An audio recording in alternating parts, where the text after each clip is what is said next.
안녕하세요. 이번 시간에는 복지라고 하는 부분을 경영학적인 측면에서 바라보는 복지의 시각, 특히 복지의 시각을 복지 경영학적인 시각으로 새롭게 바라보는 시간을 갖도록 하겠습니다.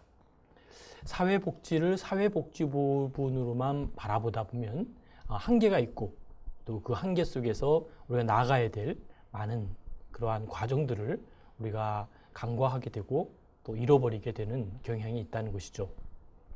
지난 시간에 배운 그 내용의 큰 키워드는 이제 사회복지 홀로 설 수 없기 때문에 복지와 경영이 융합을 해야 된다라고 하는 측면을 함께 배웠습니다. 이제 오늘 또 깊이 생각해야 될 것은 사회복지라고 하는 부분을 이제 사회복지와 또 경영이라는 측면에서 바라보는 시각을 배워야 된다는 것이죠. 그래서 이번 시간에는 경영학이란 과연 무엇인지 또 경영학이 왜 사회복지에 필요한지에 대해서 함께 공부하는 시간을 갖도록 하겠습니다. 특별히 우리 개념으로 좀 하나 이제 적용해 줘야 될 것이 복지와 경영을 하나의 학문적인 용어로 만들기 위해서 복지 경영학이라고 하는 용어를 한번 정리해 보고자 합니다. 그래서 이제 복지라고 하는 복지 경영학. 자, 복지와 경영을 하나의 학문적인 영역으로 연결시키는 학문의 키워드를 함께 보자는 것이죠. 그전에는 경영학은 경영학으로 복지는 복지로 이렇게 나누어져 있었고 이것을 하나로 보려고 하는 시도는 그리 흔치 않았습니다. 요 근래 와서 이제 한국복지경영학회도 생기고 또 많은 분야 속에서 이제 융합이라는 학문으로 자리매김하면서 복지와 경영이 하나의 새로운 시각으로 보아야 된다는 것이죠. 그래서 이번에 이제 우리가 자주 쓰는 키워드는 바로 복지 그리고 경영이라고 하는 이 키워드를 우리가 중심으로 보도록 하겠습니다. 이것을 키워드로 볼 때 이것을 하나의 복지와 경영을 어떤 시각으로 볼 것인가 이 부분이 이제 중요하기 때문에 우리가 함께 보아야 될 것은 우리가 새로운 전환점을 가져야겠다라고 보는 것이죠. 사실 우리나라에도 서울복지재단이라고 하는 재단에서는 사실 2005년부터 사회복지시설의 합리화라고 하는 취지 속에서 나름대로 경영에 대한 것들을 접목을 시키는 그러한 사례를 보고 있는 것을 봅니다. 특별히 이제 2009년도에는 조금 더 다양하게 이것을 심화시켜서 경영 컨설팅이다라고 하는 시스템을 가지고 본 것을 우리가 볼 수 있는데요. 그곳에서 얘기했던 부분 중에 하나는 바로 효율성과 효과성입니다.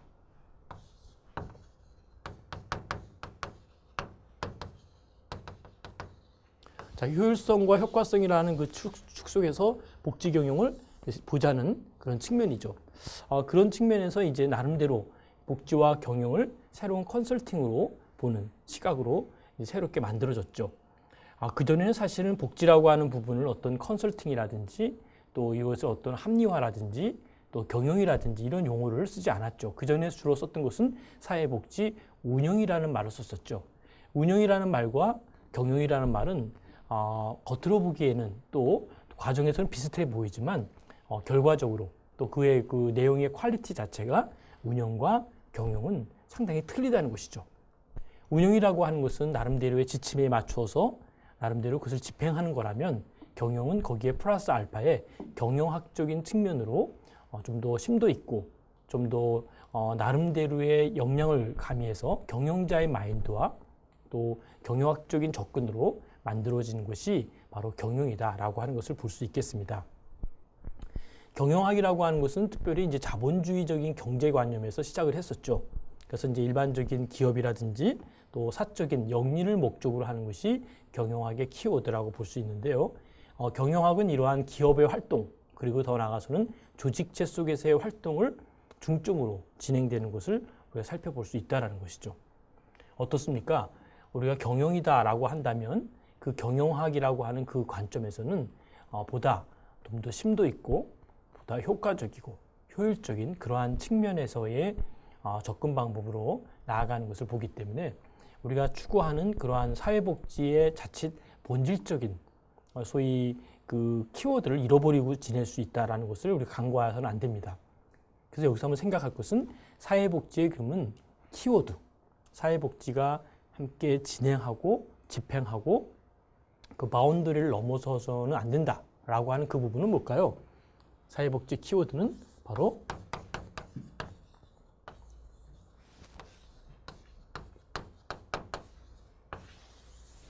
사회복지 키워드는 휴먼 서비스. 이 키워드가 중심이 되어서 진행하는 것이 매우 중요하다라고 하는 것이죠. 자, 휴먼 서비스는 사회복지의 근간이고 또 사회복지 행정론에서도 휴먼 서비스를 가리켜서 사회복지의 주 원료가 무엇일까요? 이렇게 질문이 하는 가운데 주 원료라고 하는 것을 우리가 raw material, 다시 말하면 원료라는 것이죠. 원료가 뭡니까? 라고 할 때 휴먼이라는 답변을 합니다. 다시 말하면 사회복지의 가장 중심은 사람이라는 것이죠. 근데 이 사람이 일반적인 사람이 아니라 우리가 뭐라 그러죠? 이것을 그렇죠. 우리가 이것을 클라이언트다 이렇게 이야기를 하죠. 자, 그동안의 사회복지 중심의 키워드는 뭐였을까요? 클라이언트 중심으로 사고하고 클라이언트 중심으로 프로그램을 짜고 클라이언트가 주체가 될 수 있도록 하자. 상당히 좋은 접근 방법이고 이것의 근간을 우리는 흐트러 놓아서는 아니 되겠죠. 그러나 또 중요한 것은 클라이언트 중심으로만 하다 보니까 어떨까요? 보다 나은, 보다 좋은 이러한 접근 방법들을 잃어버리고 지낼 수가 있다. 라고 하는 것을 우리가 간과할 수 없다라는 것이죠. 자, 그러면 클라이언트라고 하는 용어의 키워드는 뭘까요? 바로 휴먼 서비스라는 거와 키워드가 같이 되어 있는데 클라이언트 중심에다가 플러스 해야 될 것을 저는 이 시간 제안을 합니다. 다시 말하면 클라이언트 중심에다가 플러스 알파에 바로 경영학적인 접근을 해야 된다라고 하는 것이죠. 그래서 복지경영은 사회복지와 경영을 함께 어우러서 오버랩시켜서 함께 공부하고 그 부분을 연구하는 그런 학문적인 하나의 틀이다 이렇게 보면 되겠죠. 자, 그런 의미에서 이제 나름대로 사회복지 경영이라고 하는 부분을 본다면 경영학에 대한 좀 접근 방법을 조금 더 역사적인 배경으로 들어가서 보아야겠죠. 경영학이라고 하는 것은 이제 어느 나라를 중심으로 발전되었습니까? 경영학은 아무래도 미국을 중심으로 접근을 했죠. 미국이라는 나라는 뭘까요? 나름대로 상당히 실용적이고 합리적이고 보다 나은 그러한 측면을 강조하고 있죠. 미국을 중심으로 발전한 이러한 경영학은 소위 우리 프레데릭 테일러를 중심으로 진행이 됐죠. 그래서 테일러가 경영학의 하나의 시발점이 되었다라고 보면 되겠죠.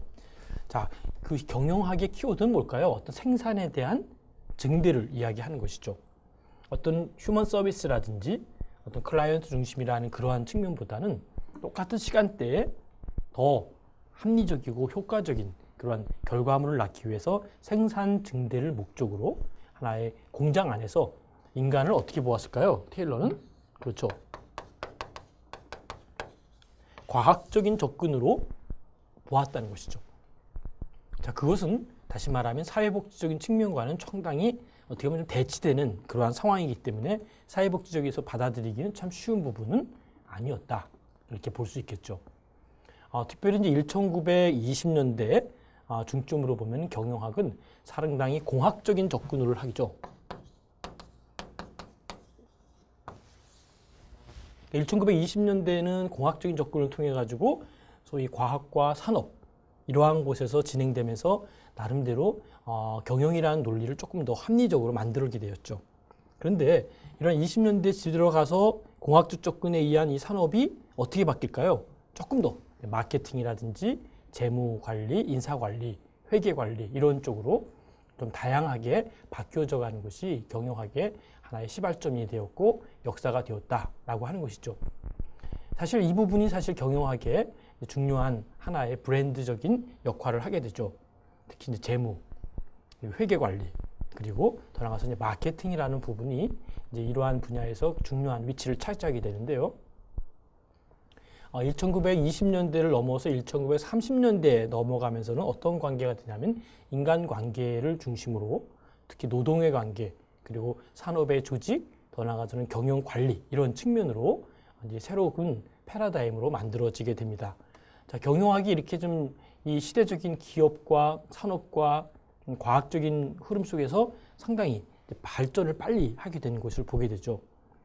그러면서 제2차 세계대전을 맞이하면서 경영학에서는 이제 특별히 의사결정이라고 하는 이런 부분들이 키워드로 자리매김하게 되죠.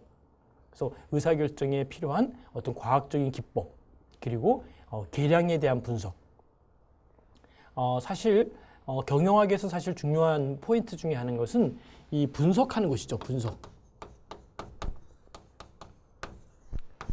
사회과학에서도 중요한 포인트가 바로 이런 계량을 분석하고 연구하고 나아가는 이런 부분이 중요한데요. 특히 경영학에서는 이런 계량 분석이라든지 또 이런 경영학의 나름대로의 그 진일보하기 위한 계량화 작업이 진행된 것이 2차 대전, 세계대전 중에 일어나는 것이죠. 제2차 세계대전 후에는 어떤 일이 생길까요? 그 당시에 이제 키워드가 되는 것은 소비자, 소위 컨서머라고 하는 소비자들의 행동의 양식을 연구하죠.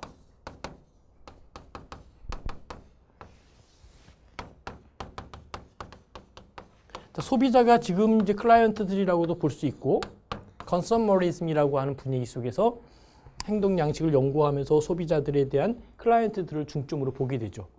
여기서 우리가 한번 볼 수 있는 것은요, 우리가 이런 소비자들에 대해서 클라이언트들에 대해서 우리 사회복지적인 측면에서 조금 더 과학적이고 체계적이고 그리고 좀 더 합리적으로 그들의 소비자들이라 생각하고 그들의 욕구를 연구해야 된다는 것이죠.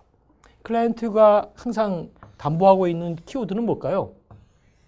클라이언트는 바로 N이라고 하는 체계의 니드를 갖고 있죠. 그래서 클라이언트가 갖고 있는 니드를 우리가 분석하고 연구하고 그거를 나름대로 우리가 합리적인 방안으로 이끌기 위한 보다 과학적인 작업이 필요하다는 것이죠. 그러나 어떻습니까? 뭐 그렇지 않은 기관들도 있겠지만 사회복지 현장에서는 그들의 욕구들을 파악하는 데 있어서 상당히 단순하게 어떻게 보면 클라이언트 중심이 아니라 소셜 워커 중심으로 판단하고 결정하고 또 이해하려고 하는 부분들이 종종 많이 보여집니다. 쉽게 말씀드리면 그들이 내년에 예를 들어 사업계획을 짜고 또 그들에 대한 어떤 분석을 하고 이러는 것들을 단순하게 몇몇 사람들에게 좀 표집을 해서 물어보거나 또 그들이 반응하는 만족도 정도를 체크하고 또 그들이 조금 더 중점으로 이야기하는 부분들을 얘기하면서 그냥 사회복지사들이 소셜워커들이 프로그램을 자기 주관적으로 또는 임의적으로 또는 본인의 편의 중심으로 짜내는 것들을 보게 된다는 것이죠. 사회복지는 물론 휴먼 서비스라고 하는 중점에서 클라이언트라고 하는 것은 누구로부턴가 계속 혜택을 받아야 되는 어떻게 보면 약자죠. 사회적인 약자를 우리는 클라이언트라고 볼 수 있죠. 그러다 보니까 그들의 소리와 그들의 니드와 그들이 원하는 것들을 좀 더 구체적으로 연구하고 분석하고 그들 중심으로 생각하는 것보다는 단시간에 빨리 끝내야 된다는, 그리고 업무가 너무 많다 보니까 거기에 매여 있을 수 없다 보니까 자기 중심으로 나름대로 프로그램을 짜고 그들을 분석하고 그들의 니드를 파악하는 그런 경향들을 볼 수 있다는 것이죠. 그러다 보니까 사회복지의 발전이나 사회복지의 흐름이 침체되거나 더 새롭게 업그레이드 되어져 가는 데 있어서 많이 뒤처지는 것들을 보게 된다는 것이죠. 그래서 이제 한번 우리 생각해 봅시다. 진정 우리가 하고 있는 이런 사회복지의 교육과 사회복지 현장이 얼마큼 과학적으로 만들어져 있는지, 또 얼마만큼 우리가 효율적이고 효과적인 그러한 채널 속에서 그들을 이해하고 받아들여지고 있는지, 이 부분이 우리 함께 고민해야 될 부분이고 하나의 과제다라고 생각을 합니다. 자, 이제 한번 생각해 봅시다. 우리가 프로그램을 짤 때 그들에 대한 소리를 얼마큼 귀 담아 듣고 또 그들을 볼 수 있는지, 여기에 한 가지 고민이 있죠. 클라이언트라는 존재는 누굴까요? 바로 휴먼이라고 하는 인간이에요. 그러니까 인간에 대해서 측정을 하려니까 이것을 과학적이고 수량적이고 계측하고 다시 말한 대로 어떤 계량적인 분석을 하려다 보니까 휴먼이라고 하는 한계상 속에서 인간이기 때문에 그들을 분석하거나 계량화시키거나 어떤 생산품이 아니기 때문에 하기 어려운 현실을 목도하게 된다는 것이죠. 그래서 그들에 대한 뭘 연구하게 됐냐면 그들에 대한 행동을 연구하게 됐어요. 행동 양식을 연구하면서 이들은 이러한 행동을 갖고 있고 이러한 행동 속에서 우리가 해야 될 것은 과연 무엇일까? 그러면서 그들에 대한 나름대로 관계를 연구하게 됐죠.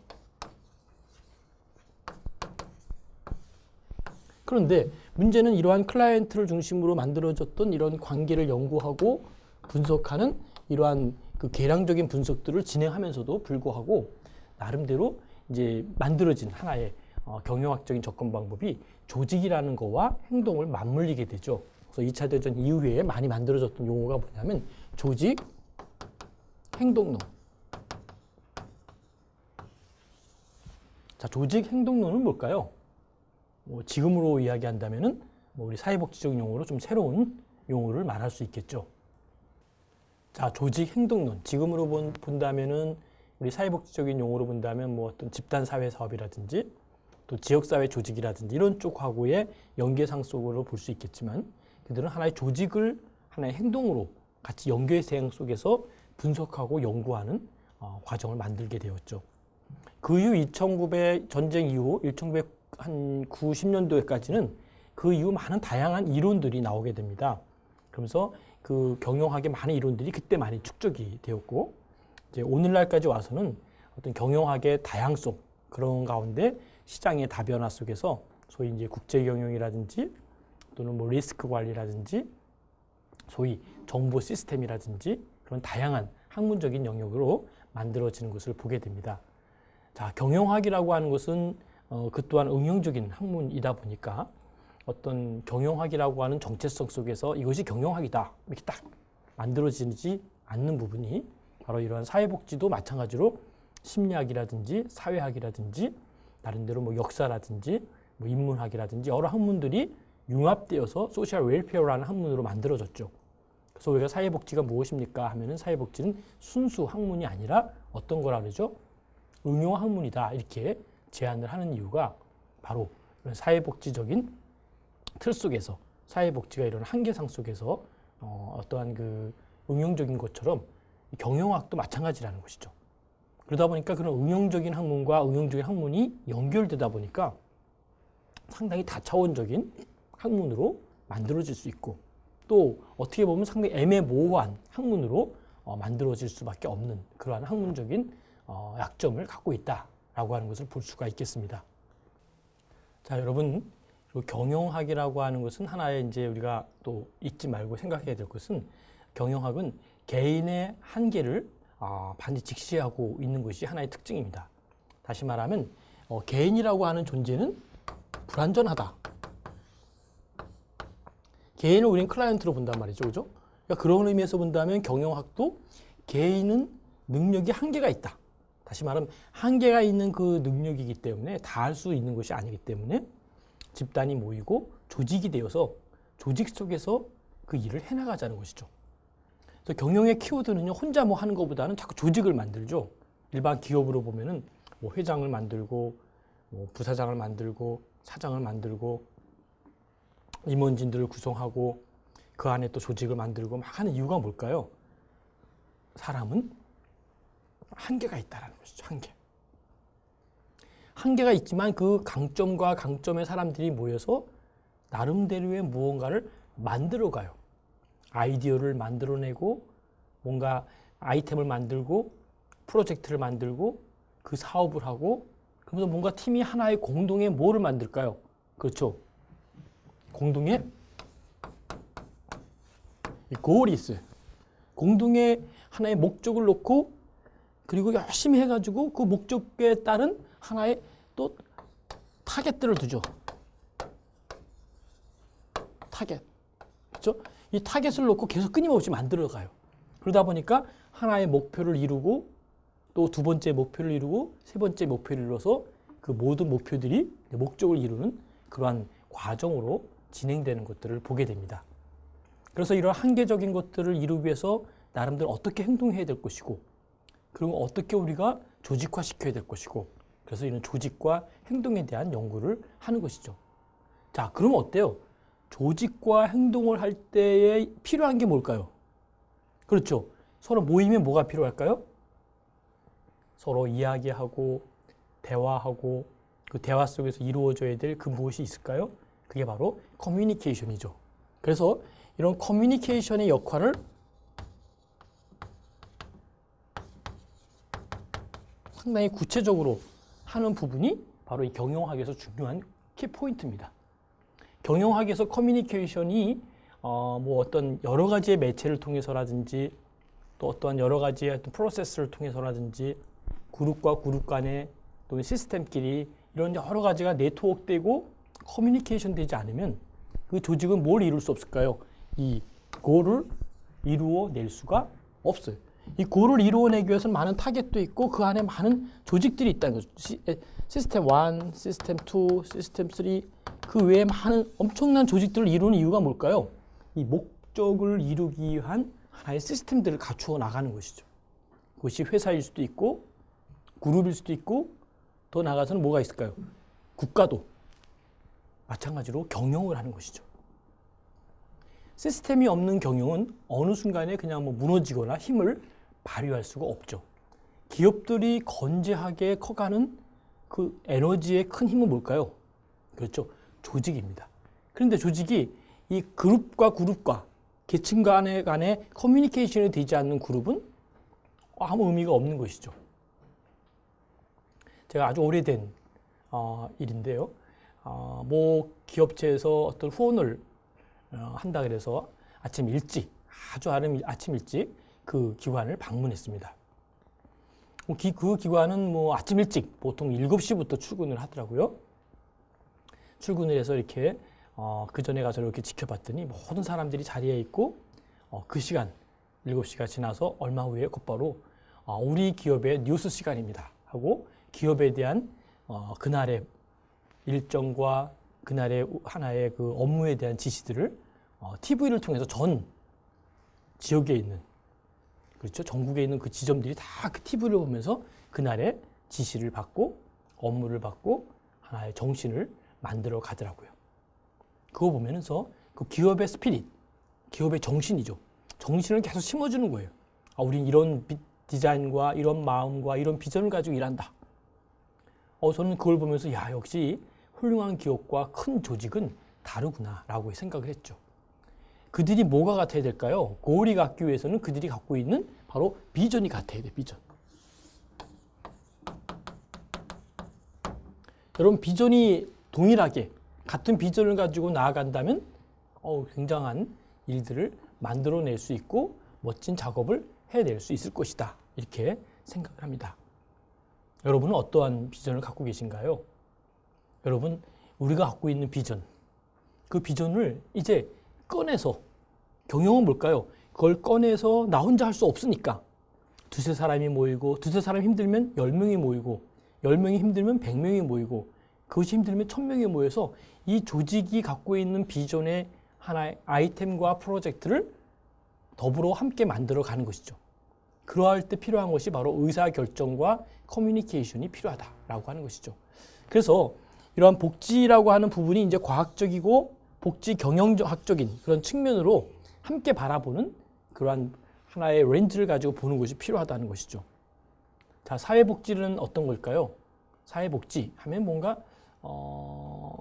순수하고 뭔가 나누어주고 섬겨주고 이기적인 것이 아닌 소위 이타적인 이런 이타적인 마음이 사회복지라면 경영은 올까요? 경영이 꼭 이타적일까요? 경영은 이타적인 거에 반대인 어떤 그 이윤적인 그렇죠? 나름대로 이기적인 것 같은 그러한 분위기가 같이 어우러져 있는 거죠.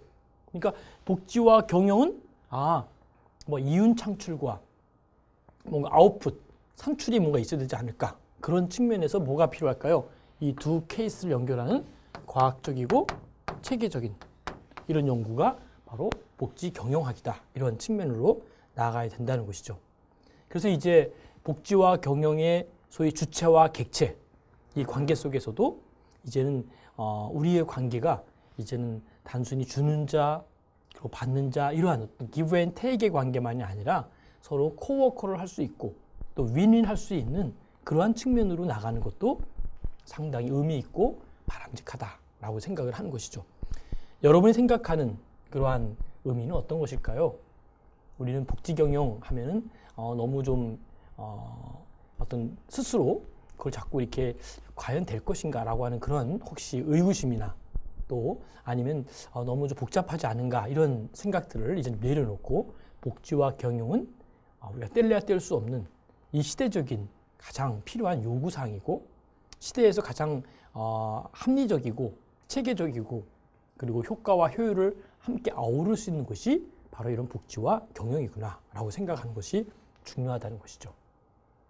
자, 그러면 이제 복지 경영에서 빼놓지 말고 넘어가야 될 것이 있죠. 그게 뭘까요? 바로 마케팅입니다. 마케팅.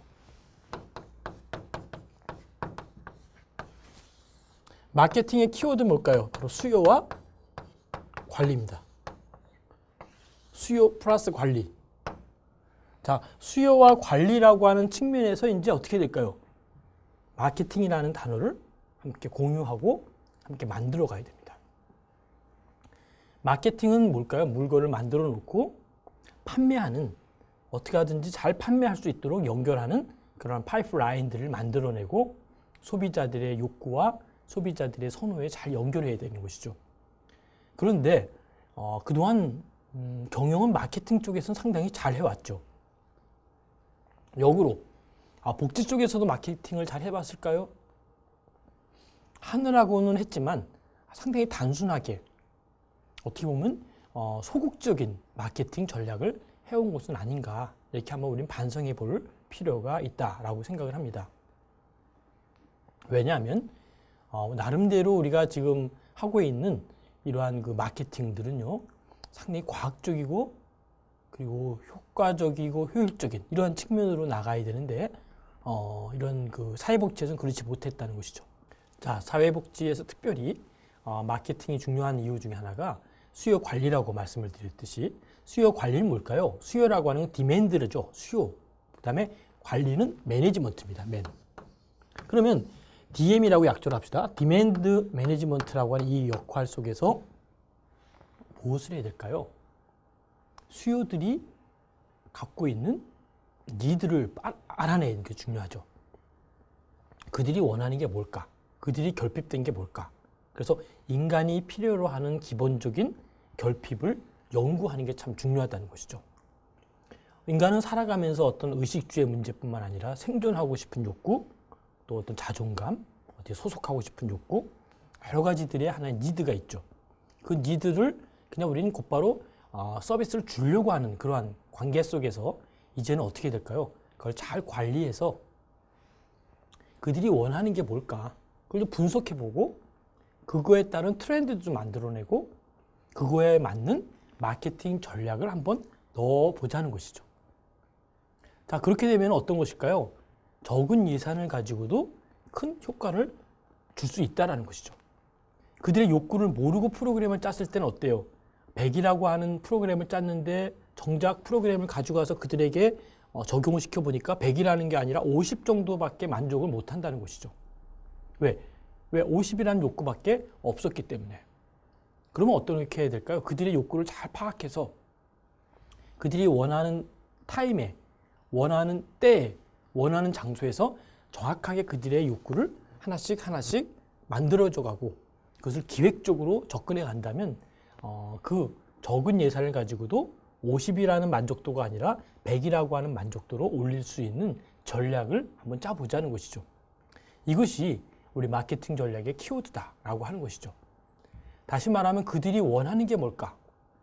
서비스에 대한 선호도, 그들이 바라는 것, 그거를 추구하고 그걸 만들어내고 그거에 대한 연구를 하고 끊임없이 그 분야에 대한 나름대로 조금씩 변화시키면서 그들의 욕구를 하나씩 이끌어 나가는 것이 바로 수요에 대한 디맨드에 대한 매니지먼트다라고 볼 수 있다는 거죠. 그래서 우리가 생각할 것은 소비자들에 대한 조사를 해야 된다는 것이죠. 소비자 조사. 그러니까 소비자들이 조사는 뭘까요? 소비자들이 좋아하는 것, 싫어하는 것. 그리고 그들에 대한 고민들, 그들의 요구사항, 그들에 대해서 나름대로 서비스를 잘 줄 수 있는 어떤 보증 서비스, 이런 여러 가지 자료들, 그리고 더 나아가서는 이런 제품이라고 한다면 이 프로그램들 간의 어떤 경쟁 프로그램들에 대한 비교 연구, 이런 걸 통해서 나름대로 그들에게 접근할 수 있다는 것이죠. 그래서 우리가 생각하는 경영학에서 잘 보는 게 뭘까요? 인풋이라는 단어와 이 아웃풋을 얘기를 하고 있죠. 그러니까 인풋이라는 부분과 아웃풋에 대한 걸 생각하면서 나름대로 경영적인 큰 틀 속에서 프로그램의 마케팅을 한번 연구하고 보자는 것이죠. 그렇게 될 때 어떨까요? 그들이 원하는 것들에 맞추어서 잘 만들어낼 수 있고 연구해낼 수 있다라는 것이죠. 그것에 같이 견주어서 생각해야 될 것은 어떤 것이 있을까요? 그렇죠. 우리가 잊지 말 것 중에 자칫 여기서 잃어버리고 갈 수가 있는데 그 잃어버리지 말아야 될 것은 바로 뭘까요? 바로 마케팅 속에서 중요한 것은 바로 밸류입니다.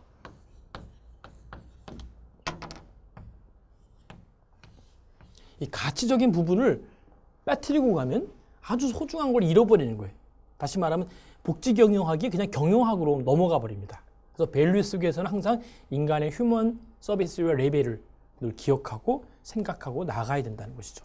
그러할 때 우리가 사회복지의 중요한 키를 잡을 수 있고 그 가치를 잃어버리지 않는 사회복지적인 중요한 테마를 만들어낼 수 있다라고 하는 것이죠. 이제 사회복지는 사회복지의 시각으로만 보아서는 안 된다라고 하는 걸 기억하시고요. 경영학이라고 하는 렌즈를 통해서 경영학이라고 하는 그러한 프레임을 통해서 함께 오버랩 시켜서 보면서 비경영학적이고 비경제적인 부분들 그리고 그 클라이언트들에 대해서 아주 필요하지 아니하는 것까지도 우리가 무조건 해주는 것이 아니라 그들에게 꼭 필요한 그 서비스들을 디맨드를 매니지먼트 할 수 있는 그래서 우리가 DM을 기억해야 됩니다. 디맨드 매니지먼트를 기억하시고 그 다음에 마케팅 속에서는 반드시 사회복지적인 이 필로소피 사회복지적인 가치관의 철학을 꼭 가지고 접근한다면 우리가 좋은 사회복지의 모델과 또 복지 경영의 모델 이 두 개의 틀을 함께 잘 만들어낼 수 있을 것이다 이렇게 생각을 합니다. 이번 시간은 여기까지 하도록 하겠습니다.